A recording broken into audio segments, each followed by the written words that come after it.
Sponsored by Bangja, Sustainable Business Development in Harmony with the Environment and Society. Meinhardt Group, with over 35 offices worldwide, including Thailand, provides engineering consulting expertise in infrastructure and environment, structures, mechanical, electrical and plumbing, project management, and planning and urban development. Meinhardt Thailand has recently entered Southeast Asia's new frontier, which is Myanmar, and towards 2015 has had the opportunity to talk with Mr. John Anderson, director of Meinhardt Thailand, on its plans, challenges in setting up a business in Myanmar, as well as its recent projects. So could you please share with us your company, Meinhardt? Sure. I mean, Meinhardt started in Australia in 1955 as a consulting engineering firm. Started in a city called Melbourne in Victoria in Australia, and fairly quickly moved up into Asia. It was actually one of the first sort of Australian companies to see the potential of Asia and opened an office in Singapore and Indonesia shortly thereafter. About 23 years ago, we started an operation in Bangkok, Thailand, and now we have 31 offices throughout the world, mostly in Southeast Asia and in Australia, but we have an office in London, and we have several offices in the Middle East as well. So we have 3,500 employees total worldwide. And now we have a small office in Myanmar. Okay, so you have just started your business in Myanmar, and could you tell us like the process of setting up a business in Myanmar? Okay, well, we saw, I mean, like a lot of people, we saw the potential of Myanmar because, you know, there hasn't been a lot of construction here for perhaps 30 years. So there's a very high demand for office accommodation, hotel accommodation, industrial type work, new factories. So we saw the potential about a year ago, and obviously in the media you see a lot of reports about Yangon. With President Obama just recently visiting here, and many other foreign politicians. Certainly the country's on everyone's radar now as a potential business investment destination. So the actual process of setting up the business here, as a services company, we're not we're providing professional services, engineering services. We're actually able to have 100% foreign ownership. So in actual fact, the Meinhardt Myanmar operation is wholly 100% owned by Meinhardt Thailand. So the investment is coming out of Thailand.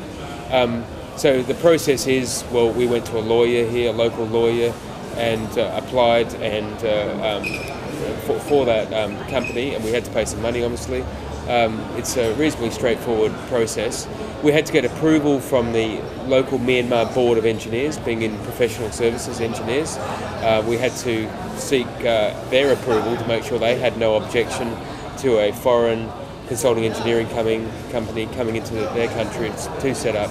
But we got the green light, no objections. In fact, they're very, very supportive of us moving into their country. Mm-hmm. And what were some of the challenges or difficulties that your company faced when you started?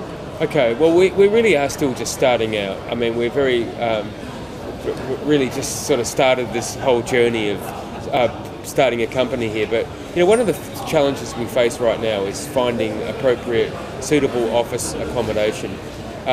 Yangon is flavour of the month or flavour of the year for many businesses. So there has been a sudden surge in demand which greatly outstrips the supply of office accommodation.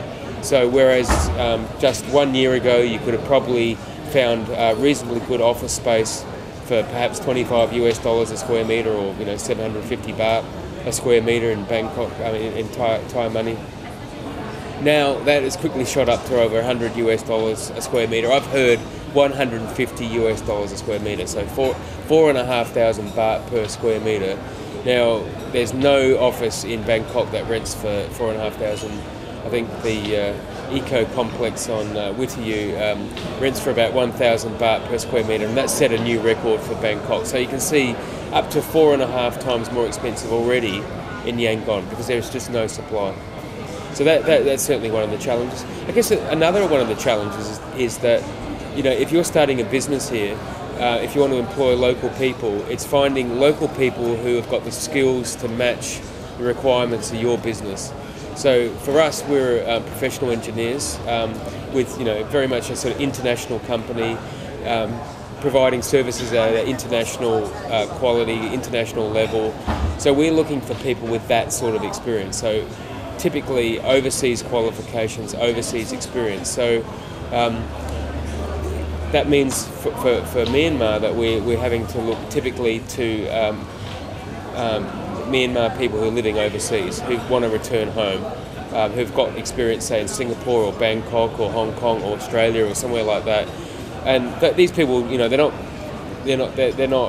used to sort of living a sort of expatriate lifestyle, so they're not going to accept low salaries. So actually the costs are actually quite high for setting up a business here, if you want to follow that particular model.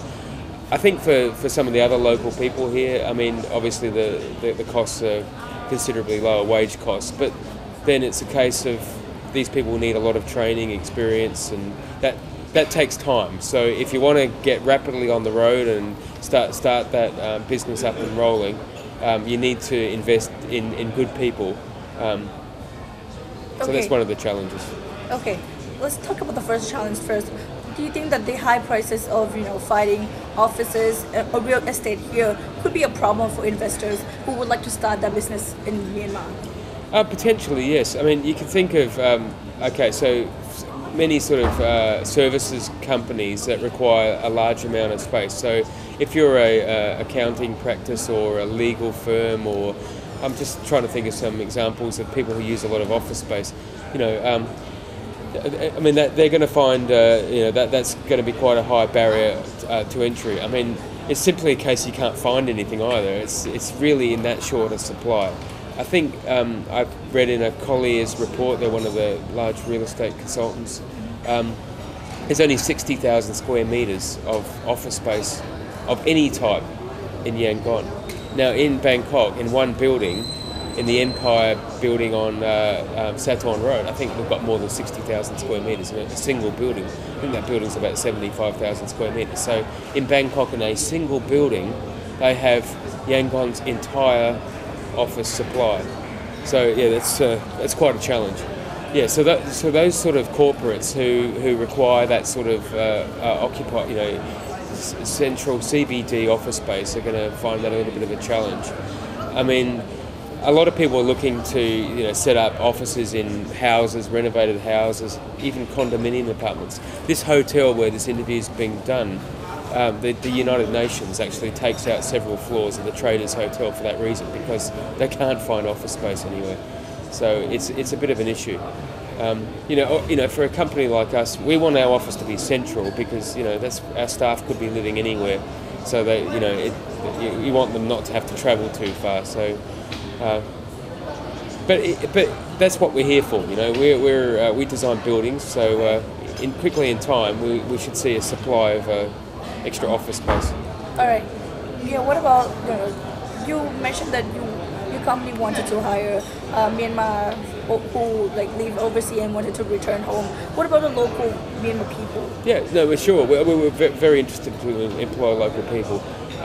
We're open to receiving applications right now from anyone who's interested in coming to work. So if there's any engineers watching your channel in Thailand right now, there might be some who's studying at the AIT or somewhere. But no, we're certainly interested in local people. But from experience and going into these, I guess we call them developing frontier countries, it's good to have a critical mass, what I call a critical mass of experienced, knowledgeable team leaders who can then build a team. So the idea would be that from them, they can then go out to the local universities, find some good graduates, and then over time we can train these people and build up a capability. So that would be our plan. That's sort of our business model. Okay.